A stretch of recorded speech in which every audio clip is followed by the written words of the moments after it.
Hey everyone, welcome to another episode of Win the Hour, Win the Day. I am excited. I'm Chris Ward and I'm here with Elizabeth Pampalon, and we are going to talk about algorithm proof social media.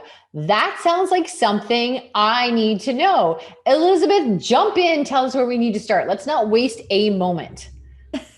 Well, thanks for having me on the show today. I really appreciate it. And I'm actually a marketer. I've been a marketer for 20 years. So it took me a little while to figure this out. Did you But start when you were 12? Come on. She's got a I lot of was freckles, youngish. people. Okay, youngish. Okay. All right. But yeah, I developed a system for myself when I started my first business in 2007. Okay. And I just kind of used it for myself. And then I realized several years later, oh my gosh, I probably should tell clients about this and start using it for them. And that's when I started my marketing agency officially. And started using my formulas, and algorithm proof social media is one of them. I Mm-hmm. have five, and I create 5 days of marketing content, or a year of marketing content in 5 days. So that's kind of like my middle pillar. Like, social Okay. media is something, we have to do. It's something that's going to be helpful to us and useful. But at the same time, it can be so overwhelming. And Yeah. classic questions that I get are, what do I post? When do I post it? How do I get, up on the feeds, and how do I stay on top of everything? And my whole thing is, it's more about organic growth, because the ad space is too saturated. Google, being number one on Google, is almost just a myth at this point, unless you're doing certain keywords and all that stuff. So it's like, don't pay for anything. You can Mm. get just as much out of social media and pretty much all of your marketing if you do it organically. And so when I built my formula for myself, I was too busy to deal with anything. And I said, well, I'm throwing out the algorithm. I don't care about it. Mm. And a lot of people around me thought I was insane. But that's really what you have to do when you're a small business with social media. You have to say, I'm going to post what I'm going to post. It's going to be for my clients. It's going to be directed at them, not at anybody else. It's not for Facebook, it's for my clients. And I'm going to consistently post. And that is how you get around the algorithm. So, Okay. So hold on. Let me unpack for a second. So what you're saying is, or maybe I didn't let you get to the point. Are you saying like, okay, don't overthink it and don't start doing all the math. Get out there, be you, and don't be like, oh, okay, they say post between this time and that time. Just be you, be consistent, and then that will take care of itself. And don't get caught up in all the science and the algorithms, especially when you're starting. it's so true. You have it totally correct.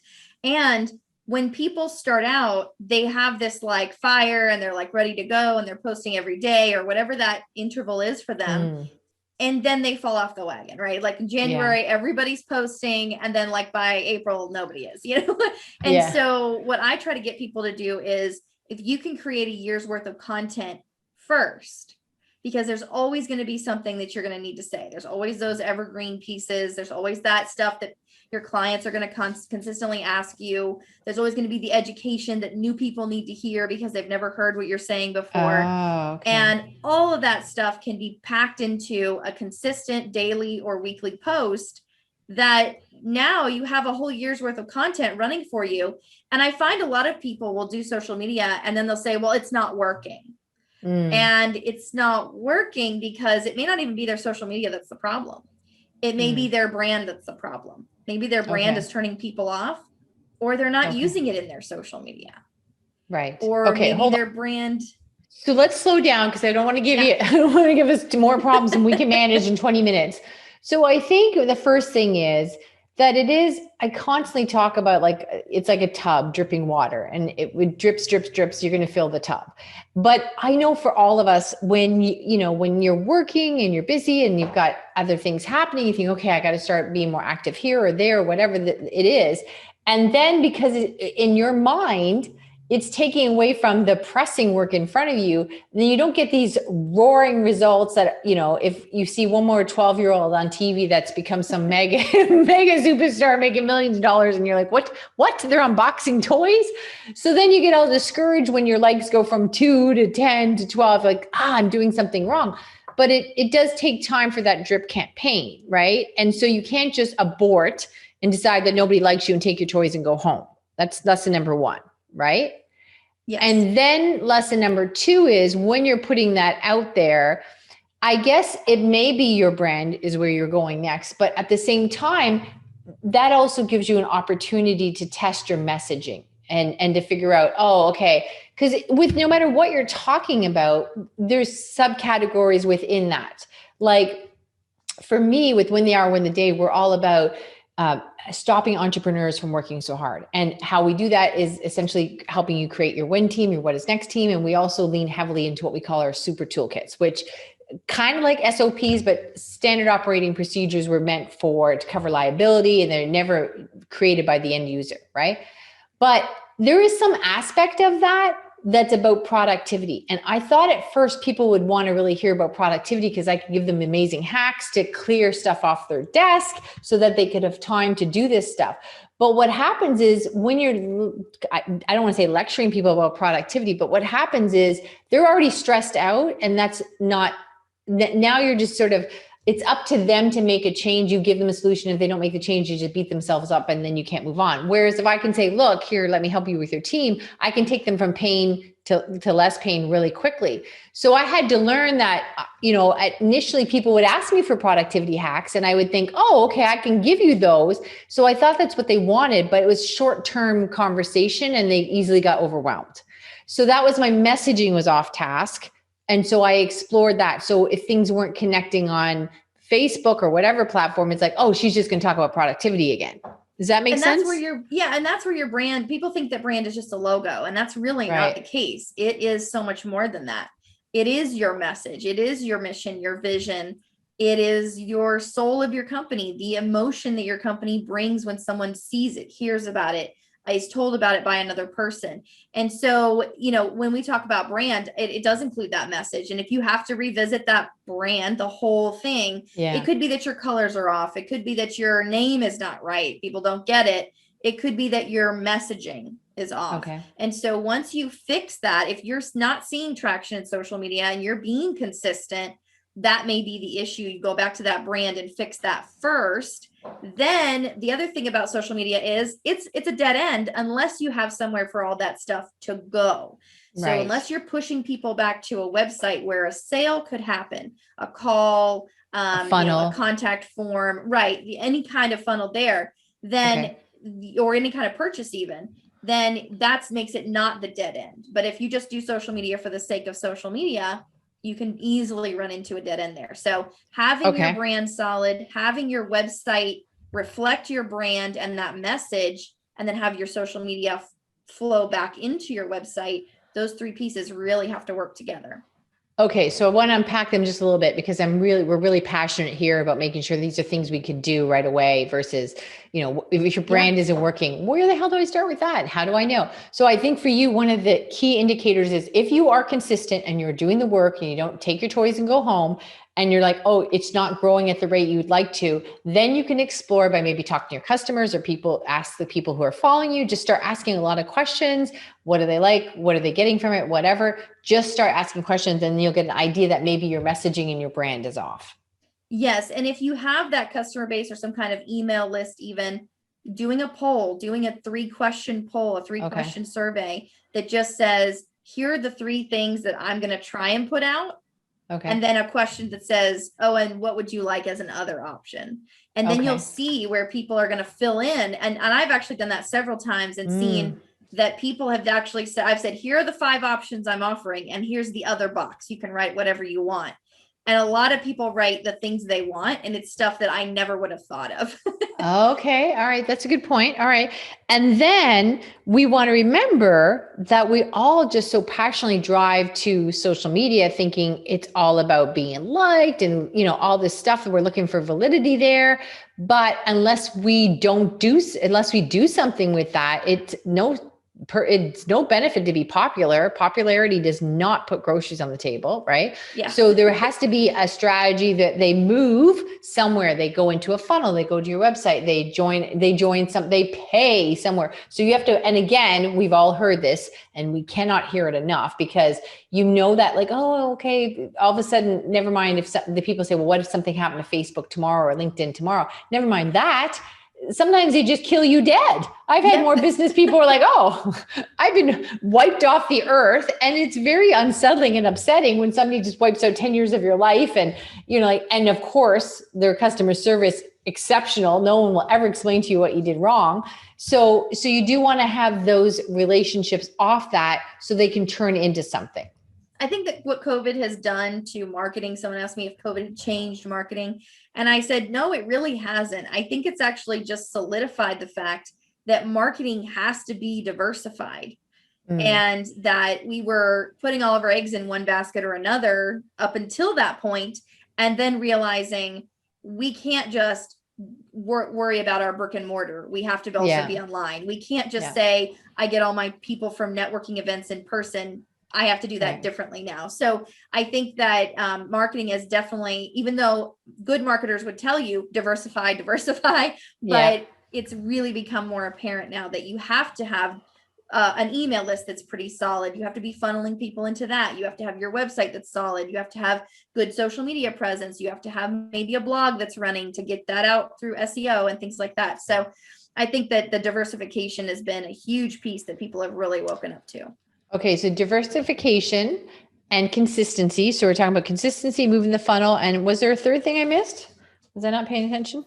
No, that was the two I mentioned. Okay, two. Good. All right, good. I'm writing as fast as I can here. Okay.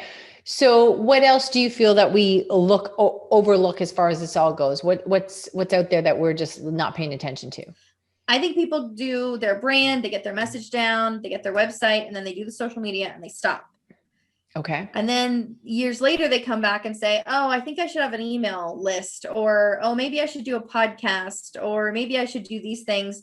And they start to look at diversifying, but now they have to almost start over because they have to start these things up from the ground that they've never even put any effort into before, like an email list. I've had several clients come to me, even though I had mentioned to them, let's just put a box on your website. Let's put a little free ebook with it, really quick to make, and leave it there. You don't have to push people to it, but if you happen to, that's great. If not, people will just fill in. And they some didn't want to do that, and now they're coming to me going, I really should have an email list. And if you can at least get that little germ, growing there and get that thing growing, then you can actually have that seed planted.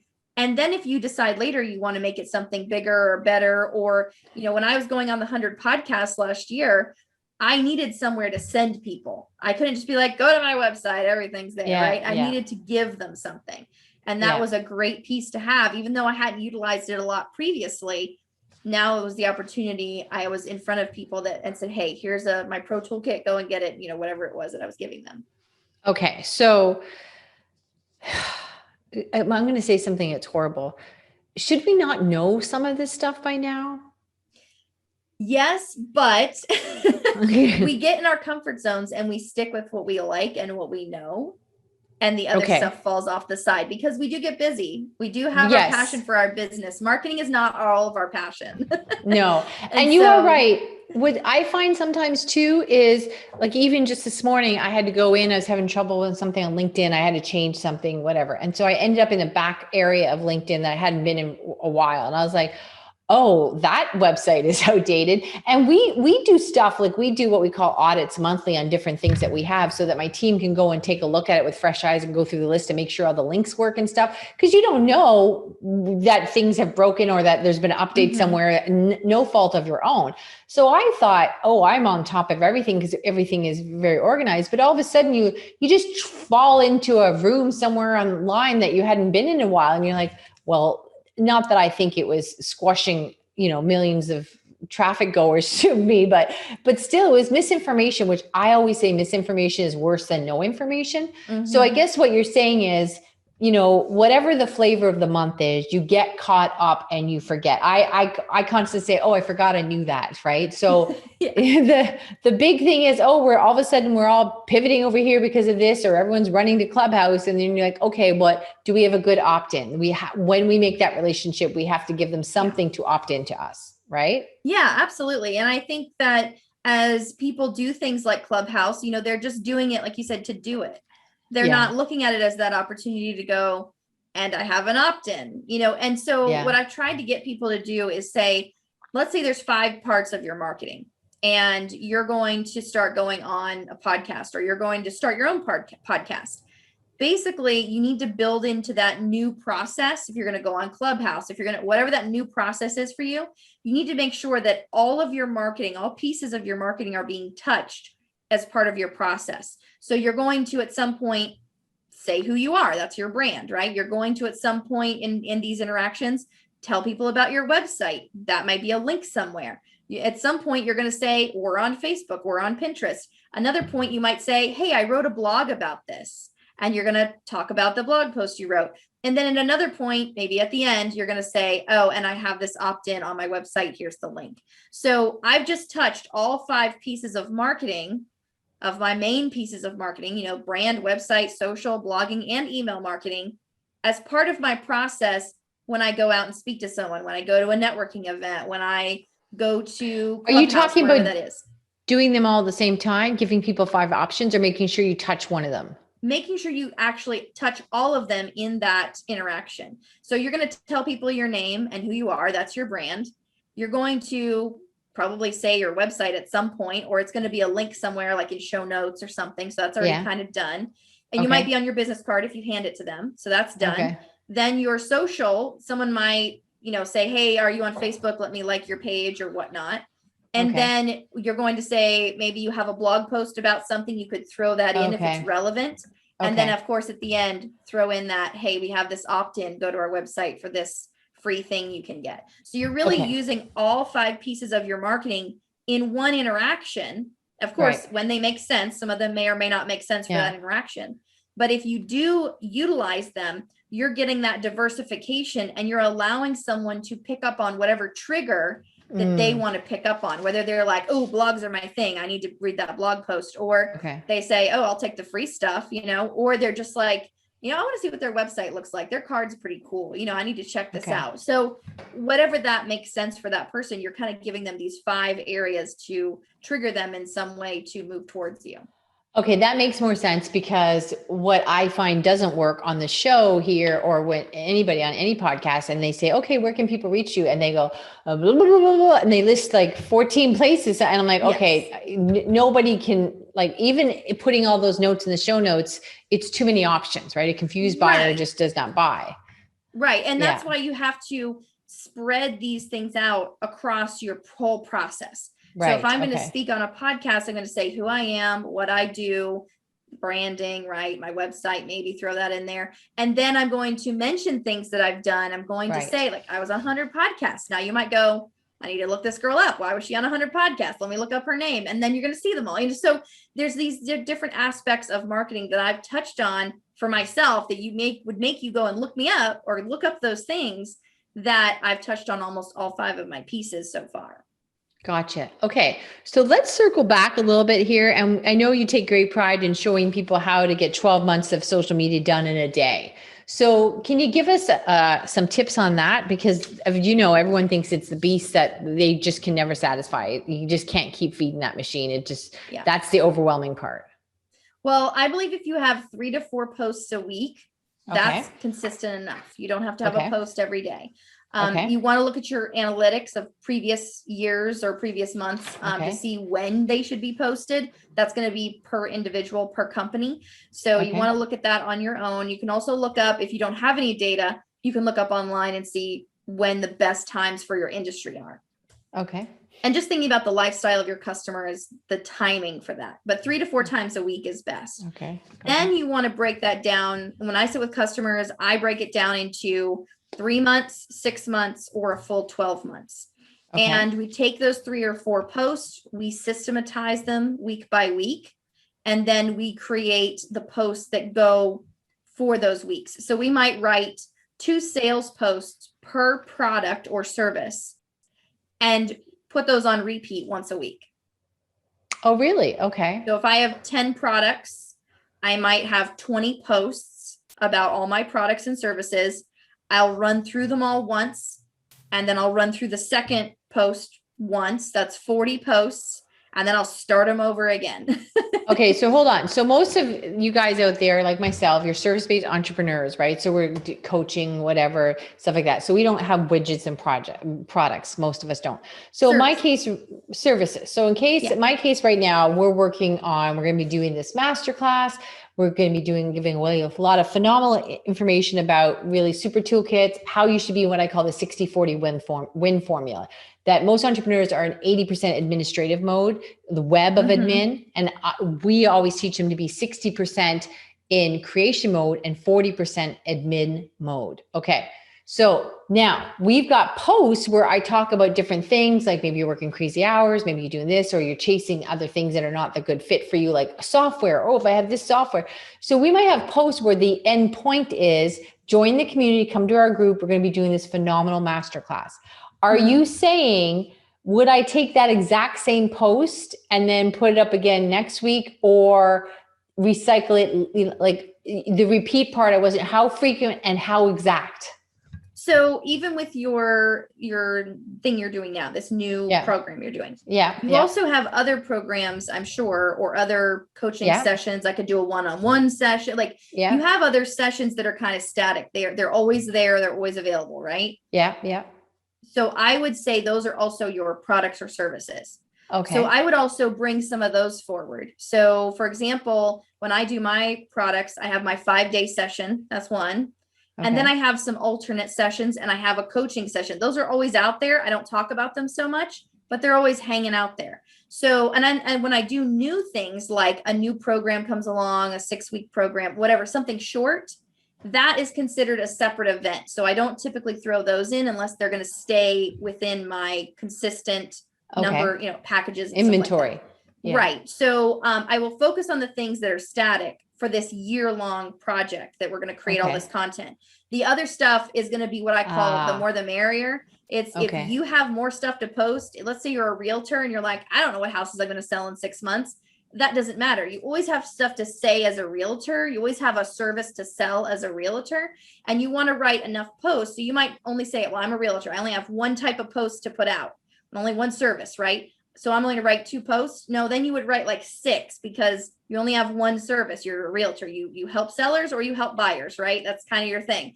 So you might write 2 or 3 posts for sellers, 2 or 3 posts for buyers, and you repeat those 6 because after 6 weeks, people don't remember what you posted. Right. And new people have come in and they didn't see what you posted 6 weeks ago. So that's going to recycle itself anyway. And it's better to use posts that you've already posted. You could tweak them a little bit if you wanted, but even to get 6 months in is going to be better than having 3 months of hardcore posting and then nothing, because we all fall off the bandwagon. And then you have to write as much, and then you could also test and see which ones do better and recycle those and all that stuff. Okay, fabulous. All right, that makes sense. I got it. I'm following you now. I'm hip to your jive. Okay.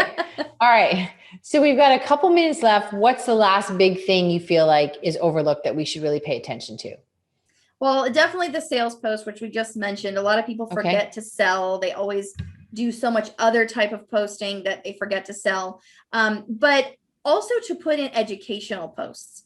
Take one of those days a week and make it an educational day, because there's so much we have. Our FAQs, we can go through those and rewrite those and post them, because not many people go to your FAQ page unless they're really looking for that answer to that question. And that's going to be a few of your customers, not all of your customers. But to remind people, yes, we do this. No, we don't do that. This is why this is this way.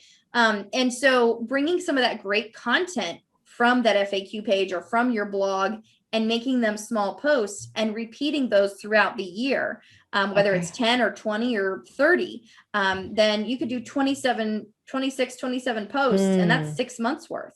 So that's only 27 questions you have to come up with. And I'm sure your clients have asked you more than 27 questions.